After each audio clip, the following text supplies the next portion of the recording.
ختم اللہ علی قلوبہم وعلی سمعہم وعلی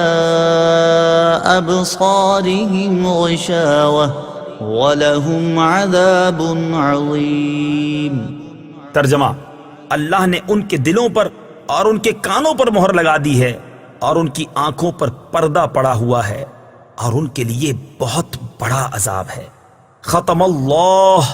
اللہ نے مہر لگا دی۔ تفسیر صراط الجنان میں ہے،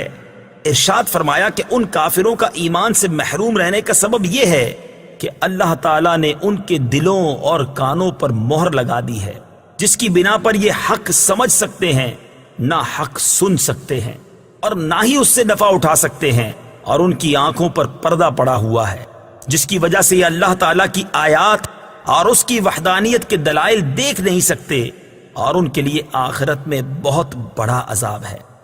بعض کافر ایمان سے محروم کیوں رہے؟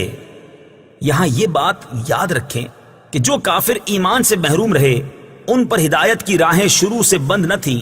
ورنہ تو وہ اس بات کا بہانہ بنا سکتے تھے، بلکہ اصل یہ ہے کہ ان کے کفر و عناد،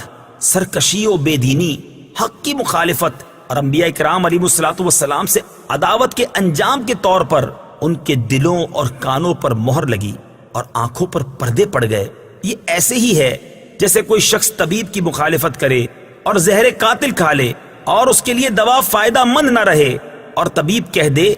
کہ اب یہ تندرست نہیں ہو سکتا، تو حقیقت میں اس حال تک پہنچانے میں